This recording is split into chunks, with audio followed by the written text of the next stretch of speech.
Her favorite quotation is from Goethe, very appropriate for today. Willing is not enough, we must do. Ladies and gentlemen, please, your warm welcome for Alma Sealine.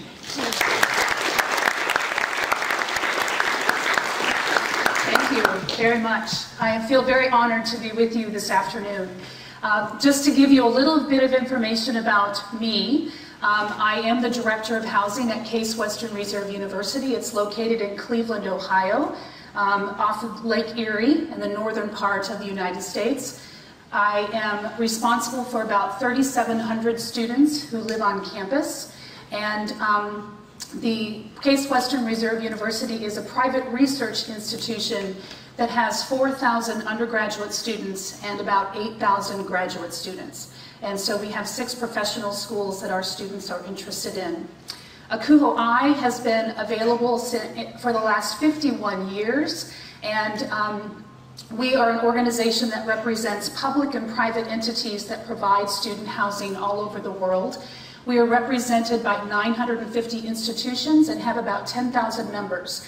And so my goal today is to share a little bit of information with you about some of the ways that we do student housing in the United States, but also to share with you some international trends that we have learned from our members in China, South Africa, and the UK. So without further ado, we'll go ahead and get started.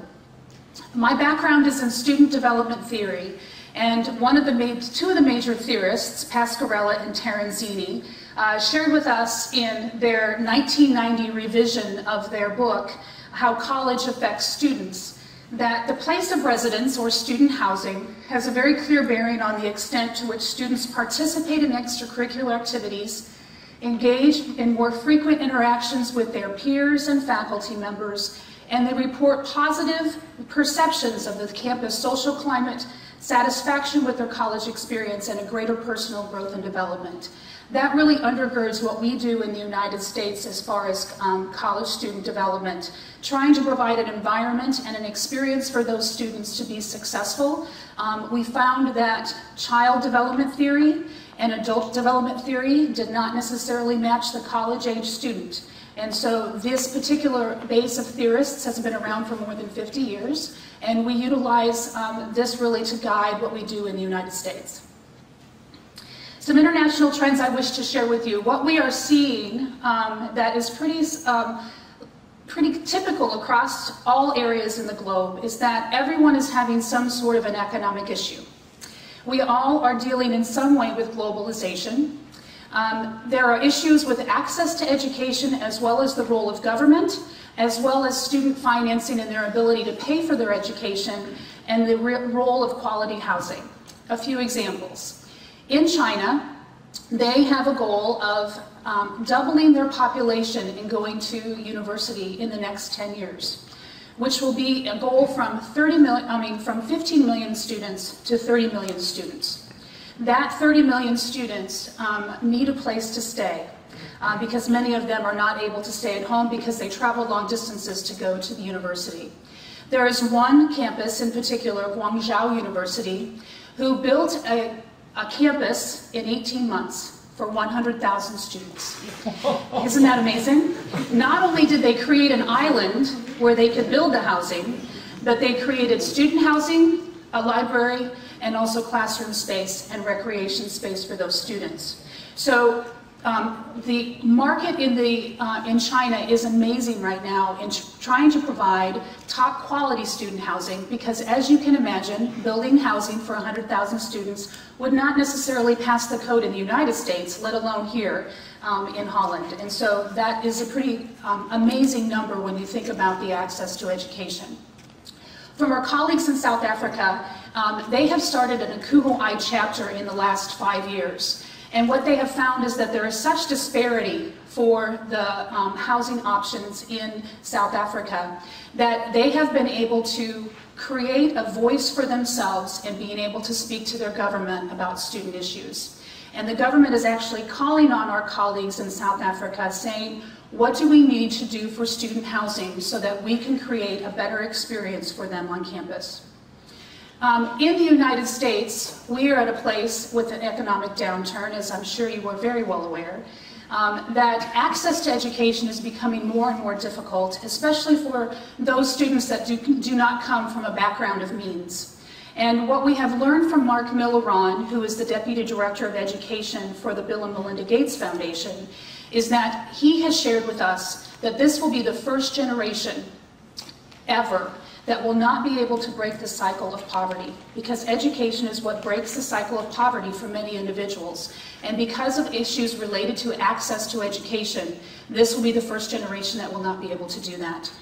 Couple that with changing guidelines for federal aid and federal grant money, it makes it more and more difficult for individuals to have access to education. One of the things that I was asked to provide for you is a snapshot of how we finance particular housing in the United States. And we have 4 typical finance models. We have a traditional finance option, which is related to the university putting up funds, whether those are bond funds, receiving a loan, that sort of thing, to be able to build housing. Now, in the traditional housing funding model, that takes a pretty long time because we're working with the bureaucracy, not only with the institution, but also with the city and the state in which the institution is located. So if you're going to go with a traditional funding model, it might take up from 4 to 7 years to actually build student housing and having it ready to go to the market. There's private financing options available through developers, through individuals who will put up the cash and be able to build the housing. But that particular housing would then only be available via that developer. The developer might have a relationship with the institution, and the institution might direct students to that particular property, but it is not considered university property. The newest form of financing models is related to developer foundations. And there's a lot of flexibility as far as what is actually provided in those foundations. Those foundations can provide construction management services all the way to funding the entire particular project for the institution.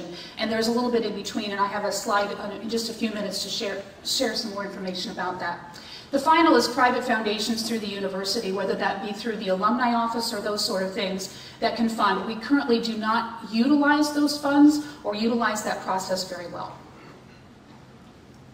Public-private partnerships, there are 3 models that are utilized here in the United States. And I must share with you that I've put some pictures in of recent housing projects so that you can see currently what's happening in the United States from an architectural perspective, but also what it looks like on their campuses. The referral model for public-private partnerships is the loosest of the 3, in that the referral model is that the developer creates the housing is considered to be off-campus, and there is a relationship with the university that they refer their students to that location. That developer might save some space for that particular organization or that particular institution, and that relationship is dependent upon what is negotiated. A structured partnership is something that it has definitely the most institutional involvement, in that the university determines what the room rates will be, what sort of staffing will be available, and how they will move forward in creating this environment.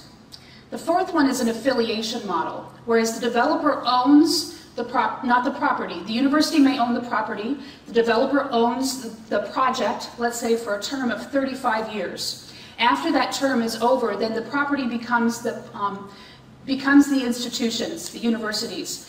However, in the affiliation model, the particular property is considered on-campus housing, and it provides a little bit more structure and flexibility for the students that go to that particular location. This is the piece that I shared with you from a developer perspective of how the 3 different models related to university control and developer financing risk. So in order for the university to have the most amount of control in a developer relationship, the developer would be a limited service provider. They would provide maybe construction management services for the development of a property. In the middle, the university loses a little bit of control, but the developer gains a little bit of control related to a third-party system. And then full privatization of housing is where the developer has ultimate control of that particular property, and the university has less. To explain this a little further, when the university has the most amount of control, there is limited to no risk for the developer, And the institution controls the management of the function as well as the cash flow of the property. In a third-party developer structure, the developer may coordinate project-based financing, and they might have development and construction services with limited risk, but they will not manage the property. That's an institutional or a third-party agreement, and they have no share in the cash flow. That may be that there is a one-time fee that someone pays for them to be involved in this process, but then all the cash flow goes back to the university. And finally, we have full privatization, which gives them, the developer, the most amount of responsibility and also options as it relates to cash flow.